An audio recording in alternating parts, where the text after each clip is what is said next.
Board की तैयारी करने वाले सभी विद्यार्थियों को बोर्ड से जो मॉडल पेपर मिले हुए हैं और यूबीएस क्लासेस से जो मॉडल पेपर आप लोगों को दिखाए जा रहे हैं और तैयारी आप लोगों की अच्छे से होती चले, इसी को देखते हुए ये वीडियोस अपलोड की जा रही हैं। उम्मीद है आप लोग इस वीडियो को शेयर जरूर करोगे, जिसमें बोर्ड के एग्ज़ाम से पहले सभी विद्यार्थियों तक ये मॉडल पेपर या फिर ये जो पूर्वानुमानित परीक्षाएँ जो हुई हैं कई विद्यालयों में, ये पेपर पहुंच जाए। क्योंकि आप लोग जानते ही होंगे जो बोर्ड के मेन पेपर्स होते हैं ये शिक्षकों द्वारा ही बनाए जाते हैं, तो शिक्षक जो पेपर बनाते हैं वो अपने विद्यालय में भी थोड़ा बहुत ज़रूर हिंट के माध्यम से देते हैं, तो ये पेपर भी आप लोग ज़रूर लगाते चलें। तो साइकोलॉजी क्लास 12 का ये पेपर है, उम्मीद है आप लोग ज़रूर इसे शेयर करोगे। तो चलिए देख लेते हैं सबसे पहला क्वेश्चन क्या है। यहाँ पर कह रहा है इनमें से कौन सा which is not a part of neuron. देखिए आप लोग हिंदी मीडियम को चाहे इंग्लिश मीडियम को, मैं प्रयास पूरी तरह से कर रहा हूँ समझाने का, हिंदी की तरह समझाने का प्रयास कर रहा हूँ। क्वेश्चन नंबर 1 में कहा गया है इनमें से कौन सा न्यूरॉन का पार्ट नहीं है। तो तंत्रिका तंत्र के बारे में आप लोगों ने काफ़ी कुछ पढ़ रखा होगा, उसके जो मुख्य भाग होते हैं वो भी आप लोगों ने पढ़ा होगा। तो यहाँ पर कह रहा है 4 ऑप्शन में से कौन सा मुख्य भाग नहीं है। पहला ऑप्शन है वुड पल्प, साइटोप्लाज्म, पॉन्स या डेंड्राइट्स। तो आप लोगों ने एक्सॉन, डेंड्रॉन और साइटोन पढ़ा होगा, न्यूक्लियस पढ़ा होगा, और जब इतना कुछ पढ़ रखा है तो आप लोगों ने ये भी पढ़ा होगा कि नर्व सेल्स की बात हो रही है, न्यूरॉन की बात हो रही है। तो आप लोग ये सब कुछ कहाँ पढ़ लो, किसी सेल में ही पढ़ लो। सेल के अंदर क्या होते हैं, ये एक तरह का साइटोप्लाज्म है, ये भी आप लोग जानते होंगे।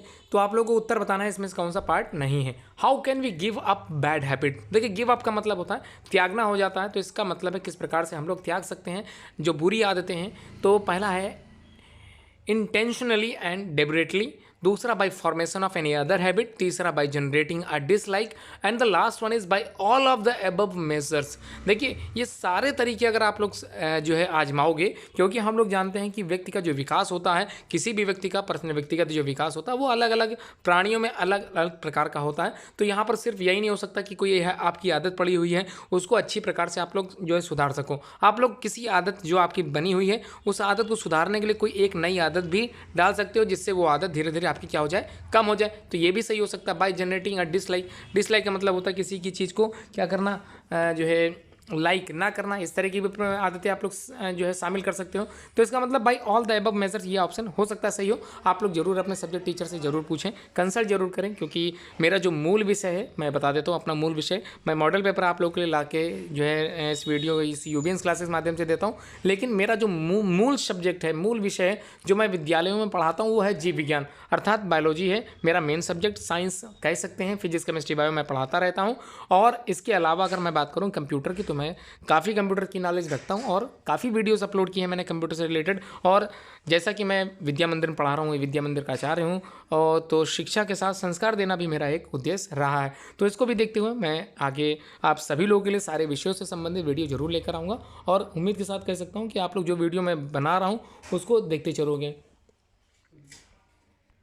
अगला जो क्वेश्चन नंबर सी है इसको देख लेते हैं। Who has classified people on the basis of physical characteristic. देखिए फिजिकल अपीयरेंस को देखते हुए, देखिए आउटर अपीयरेंस को देखते हुए कौन से साइकोलॉजिस्ट ऐसे थे जिन्होंने क्या किया था, क्लासिफिकेशन दी थी पर्सनालिटी को लेकर।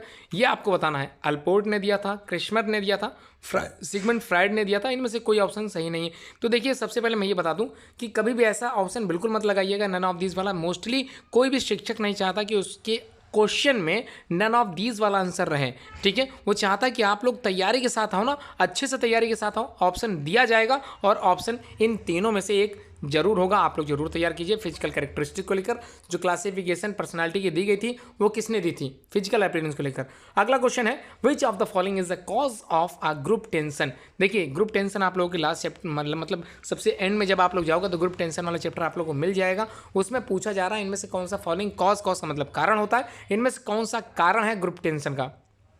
तो सामूहिक तनाव की बात हो रही है, एजुकेशन हो सकता है, गेम्स हो सकता है, स्टीरियोटाइप्स हो सकते हैं, या नेशनल फेस्टिवल्स होता है। इनमें से कौन सा ग्रुप टेंशन्स का कारण हो सकता है ये आपको बताना है। आखिरी question multiple choice question, board के हिसाब से ये पेपर बनाया गया है। उम्मीद है आप लोग तैयारी जरूर करोगे अच्छे से। Which among the following is not a natural disaster. देखिए सबसे लास्ट चैप्टर आप लोगों ने लास्ट में जब आप लोग गए ये चैप्टर आप लोगों को मिला होगा नेचुरल डिसास्टर से रिलेटेड, जिसमें सुनामी भी रहा होगा, ड्रॉट भी रहा होगा, और कई चीज़ें आप लोगों को पढ़ने के लिए मिली होंगी। वो सभी आप लोगों ने अच्छे से तैयार किया होगा। उनमें कौन सी चीज़ नहीं थी, बस वही तो पूछ रहा है। पहला ऑप्शन है अर्थक्वेक। देखिए सभी जानते हैं earthquake is a common example of natural disaster, प्राकृतिक जो है आपदा है, ये सबको पता है। फ्लड की बात करें तो बाढ़ भी एक कॉमन एग्जाम्पल है नेचुरल डिसास्टर का, ये भी प्राकृतिक रूप से आती है। सुनामी आप लोग जानते हैं, सुनामी जापानी शब्द है, जापान में आया हुआ, जो समुद्र की लहरें बड़ी ऊंचाई से जो है चली थी और काफ़ी किनारे जितने भी वो समुद्र के किनारे रहने वाले लोग थे उन सबको बहा ले गए थे।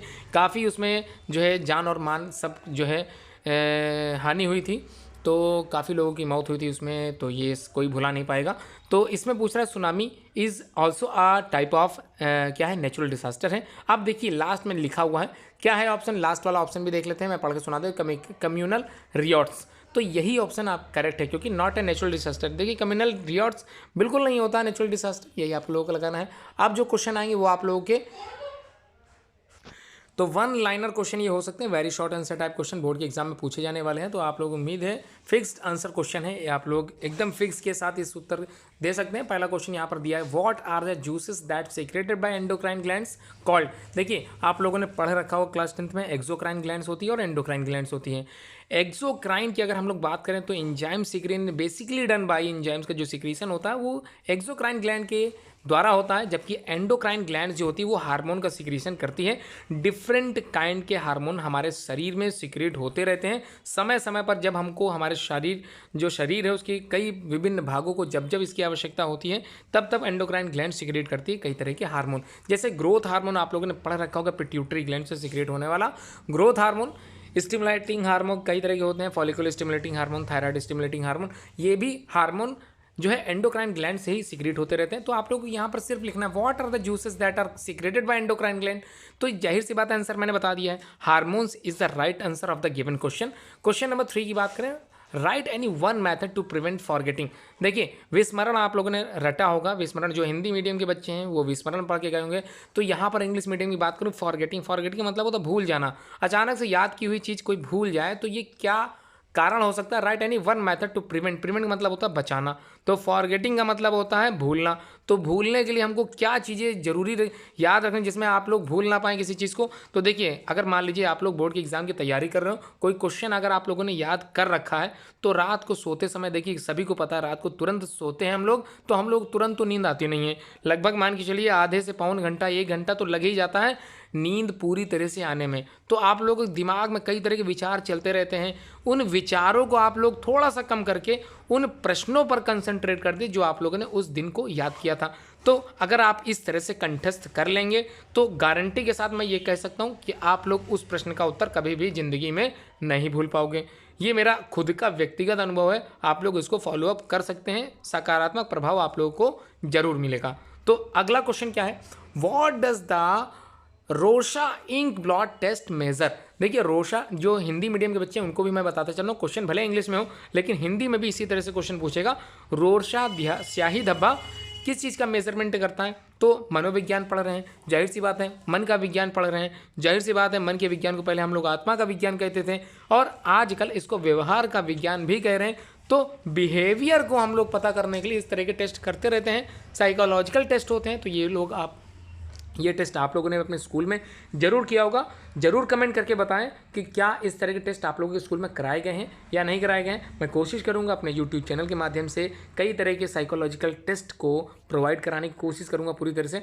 फिलहाल तो बोर्ड की तैयारी मैं करा रहा हूँ, इसको पहले जरूरी है। अगला question number 5, what is the approach to study the environmental psychology. देखिए अप्रोच की बात करें तो हम लोग के जो विचार हैं किस पर, स्टडी मतलब अध्ययन जो कर रहे हैं इन्वायरमेंटल साइकोलॉजी को लेकर। इन्वायरमेंट मतलब प्राकृतिक रूप से, साइकोलॉजी मतलब हो गया व्यवहार, मतलब किस प्रकार प्रकृति द्वारा हमारे शरीर में, माफ कीजिएगा शरीर नहीं होगा, साइकोलॉजी की बात हो रही है, हमारे व्यवहार में किस प्रकार से परिवर्तन आ रहा है, लोगों को देखकर हमारे मन में क्या विचार चलते रहते हैं, इसी की स्टडी हमारे अप्रोच में किस प्रकार से जो है बढ़ोतरी कर रही है, ये आप लोगों को इस प्रश्न में उत्तर लिखना है। अगला क्वेश्चन क्या करें, मेंशन करिए, बताइए सम नेचुरल कैलेमिटीज। देखिए वही चीज हो गई, कैलेमिटीज लिख के आए बोर्ड में चाहे डिजास्टर लिख के आए, दोनों का मतलब सेम है। तो नेचुरल मतलब प्राकृतिक आपदाओं से आप क्या समझते हैं, और ये नेचुरल कैलेमिटीज जो अचानक आ जाती हैं उनको आप लोगों को बताना है। देखिए अचानक से आने वाली क्या होती है प्राकृतिक आपदा, अगर आप लोग लखनऊ में रहते हैं तो अभी हाल ही में भूकंप की जो है झटके महसूस किए गए थे, आप लोगों को याद होगा। इसके अलावा अगर नेपाल की बात करें तो वहाँ पर अभी हाल ही में प्राकृतिक आपदा आई थी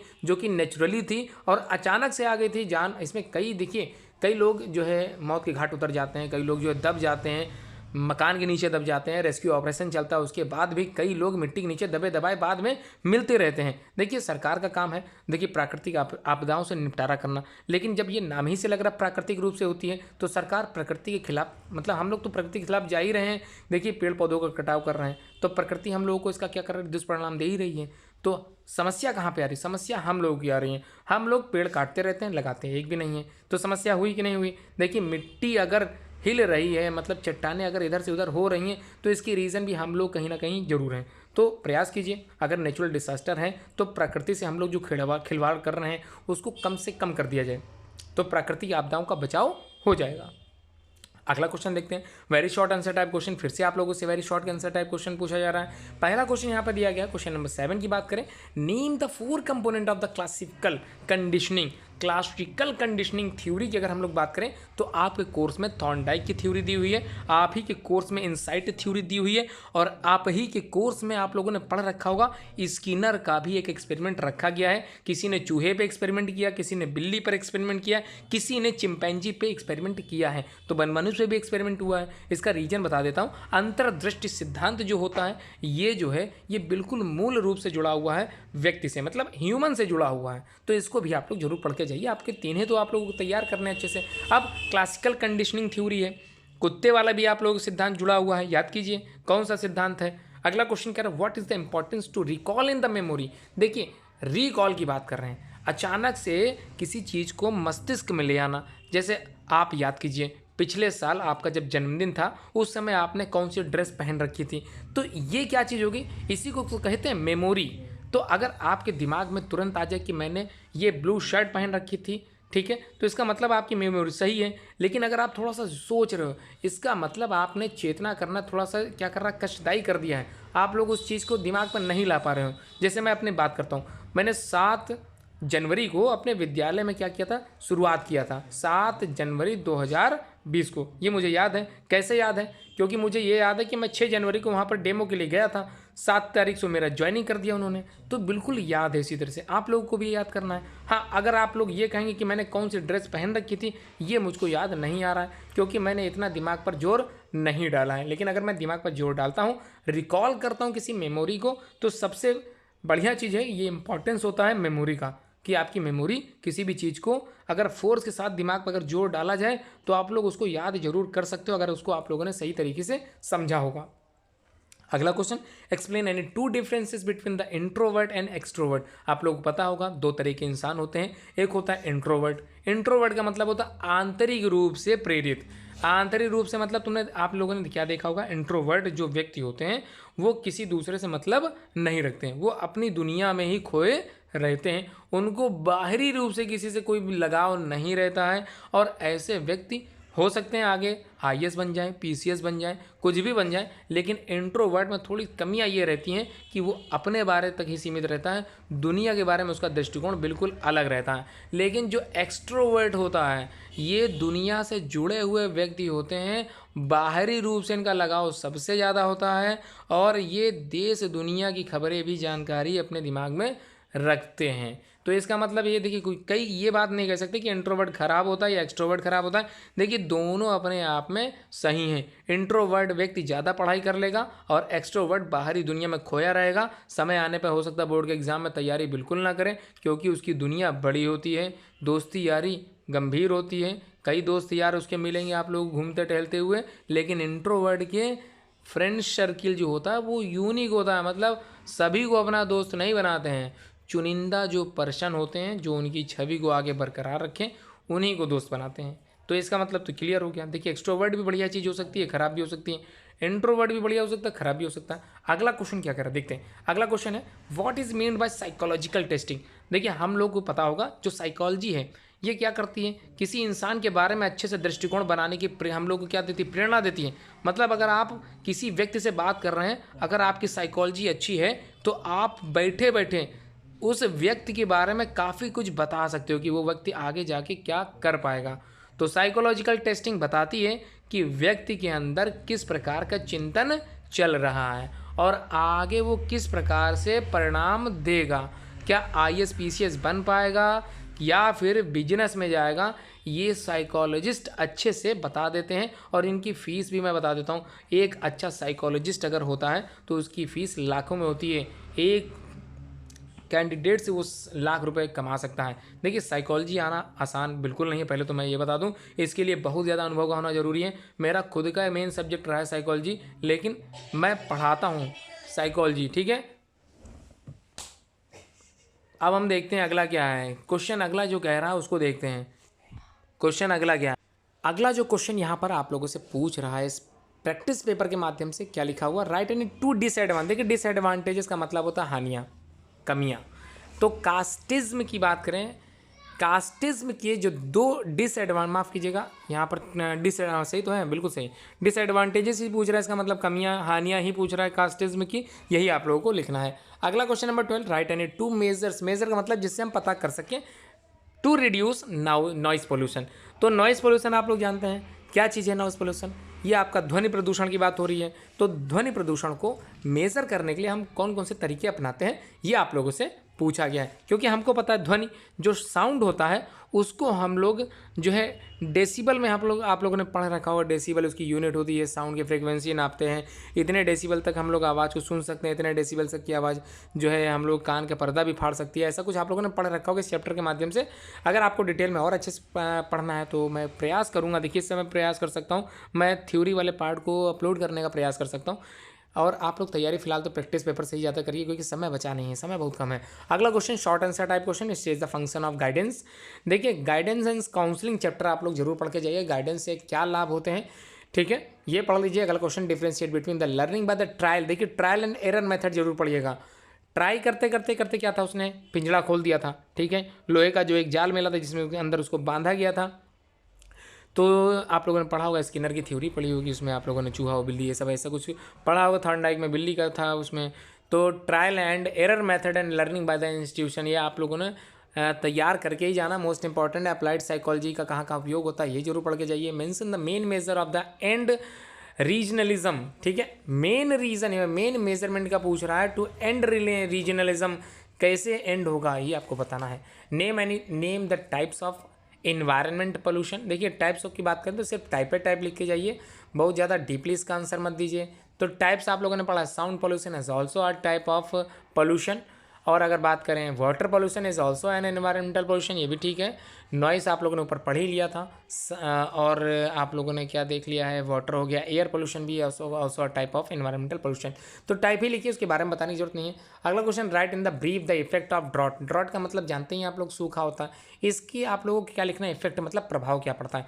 देखिए बहुत ही गंभीर प्रभाव पड़ता है जब सूखा आता है। तो आप लोग जानते हैं किसान लोगों को सबसे ज़्यादा कष्ट होता है, क्योंकि उनकी जो फसल होती है वो पूरी तरह से चौपट हो जाती है, बर्बाद हो जाती है, जिसकी वजह से उनको साल भर का जो अनाज होता है वो जो है समस्या क्रिएट कर देता है, उनके जीवन के लिए बहुत ही ज़्यादा गंभीर कर देता है। तो ये आप लोगों को इफेक्ट लिखना है इसके बारे में, और ज़्यादा कुछ डिटेल में नहीं लिखना। अब जो क्वेश्चन आप लोगों को बताया जा रहा है लॉन्ग क्वेश्चन टाइप क्वेश्चन है, तो इसको ध्यान समझिए। Draw a diagram of neuron और ब्रीफली डिस्क्राइब इट्स फंक्शनिंग। देखिए फंक्शन के साथ इसके पार्ट के बारे में बताना, ये क्वेश्चन नंबर 19 में पूछा गया है। अगर मान लीजिए नहीं आता डायग्राम बनाना तो आप लोगों के लिए थ्योरी वाले क्वेश्चन भी रखे जाते हैं। What do understand by the psychological testing. देखिए इस क्वेश्चन ऐसे भी आ सकते हैं, हो सकता है वेरी शॉर्ट में भी पूछा गया, शॉर्ट में पूछा गया और लॉन्ग में भी आया। तो ये तो आप लेके सोना की सुहागा आएगी, तो इसका मतलब ये आप लोग तीनों जगह पे लिख सकते हो सेम लैंग्वेज के साथ। लेकिन यहाँ पर क्वेश्चन लॉन्ग है तो आगे भी कुछ दिया, उसको भी देख के जाइए। What are the characteristic of a good psychological test, अपनी किताब में निकाल लीजिए। कैरेक्टरिस्टिक का मतलब प्रॉपर्टीज हो गया, गुड साइकोलॉजिकल टेस्ट की तो काफ़ी देखिए हमारे पर्सनालिटी को अच्छे से बता देता है। How do family, school and society determine the personality. देखिए हमारे व्यवहार में पर्सनालिटी, ठीक है, हमारे व्यवहार में पर्सनालिटी में किस प्रकार फैमिली, किस प्रकार स्कूल, किस प्रकार सोसाइटी जो होता है वो क्या करता है, प्रभाव डालता है, ये आपको बताना है। अगला ये अगर नहीं आता है 20वां क्वेश्चन नहीं आता तो आप लोगों के लिए ऑप्शनल क्वेश्चन है। What do you understand by the environmental psychology. Environmental psychology से आप क्या समझते हैं, also mention it's main features. देखिए अगर आप लोगों के पास इंग्लिश मीडियम के नोट्स नहीं है तो मैं इतना प्रयास कर सकता हूँ अपने चैनल के माध्यम से जो नोट्स मैंने प्रोवाइड कराएं, थोड़ा सा शुल्क है उसका, 25 रुपये शुल्क है उसके लगे हुए हैं, क्योंकि वो कॉपी जो मैंने बनवाई है मूल्य है उसका, क्योंकि कई गरीब बच्चों को मैं शिक्षा प्रोवाइड कराता हूँ, आप ही लोगों से ये शिक्षा प्रोवाइड करा पाता हूँ, क्योंकि आप लोगों के सहयोग से ही मैं कई गरीब बच्चों की पढ़ाई के लिए पैसा दे रहा हूँ। कई स्कूल कॉलेजेस में मेरे एडमिशन्स बच्चों के हुए हैं। कई बच्चे जो नहीं पढ़ पा रहे थे उनका भी एडमिशन में प्रयास कराता हूँ कि किसी तरह से वो पढ़ लिख जाएँ। बहुत ज़्यादा मैं सैलरी तो नहीं पाता हूँ, जितना हो पाता मैं उतना करता रहता हूँ। तो ये सब आप लोगों का सहयोग ही है जिसकी वजह से मेरा चैनल जो है जल्दी ही मोनेटाइज हुआ है और मेरा चैनल पर काफ़ी व्यूज़ आ रहे हैं। ये आप लोगों की जो है सहयोग की बदौलत हो पाता है। अगला देखें, throw light on the cause of group tension. देखिए ग्रुप टेंशन के बारे में आप लोग सिर्फ लिख देना है। थ्रो लाइट का मतलब यहाँ थ्रो लाइट नहीं है, ऑल्सो डिस्कस अबाउट। देखिए प्रकाश डालने के लिए पूछा गया, थोड़ा सा हिंदी का मीडियम का पेपर, तो ये कन्वर्जन हुआ है, तो थ्रो लाइट शब्द सही नहीं लगता है। थ्रो लाइट का मतलब यहाँ पर प्रकाश डालना है। कॉज का मतलब कारण ऑफ ग्रुप टेंशन के, ठीक है, कॉज लिख दीजिए। ये नहीं आता तो आप लोग लास्ट वाला क्वेश्चन कर सकते हो। क्या है question? Write the details of the intelligence test. देखिए इंटेलिजेंस टेस्ट आप लोगों को जलोटा टेस्ट रखा गया होगा, और भी कई सारे हैं, ये भी आप लोग पढ़ लें। अल्फा टेस्ट हो सकता है, बीटा हो सकता है, आर्मी अल्फा हो सकता है, या पढ़ा रखा होगा, तो इंटेलिजेंस टेस्ट से रिलेटेड ही हो सकते हैं। यू हैव डन, कौन कौन से आप लोगों ने इंटेलिजेंस टेस्ट दिए हैं या किए हुए हैं अपने स्कूल कॉलेजेस के माध्यम से, ये क्वेश्चन पूछा गया है। उम्मीद है आप लोगों को पेपर समझ में आ गया होगा। अच्छे से तैयारी आप लोग करते चलें। कहीं कोई समस्या होने पर आप लोग 9120025555 पर आप लोग जो है हेल्प ले सकते हो। मैं प्रयास कर रहा हूँ बोर्ड के बच्चों के लिए, काफ़ी प्रयास मेरा रहता है, काफ़ी बच्चे मेरिट तक जाते हैं मेरे चैनल के माध्यम से। मैं बहुत ज़्यादा अपनी तारीफ में कुछ नहीं कहूँगा, आप लोग अच्छे से तैयारी करिए। बस इसी के साथ ये वीडियो मैं ही समाप्त करता हूँ। धन्यवाद पूरी वीडियो देखने के लिए।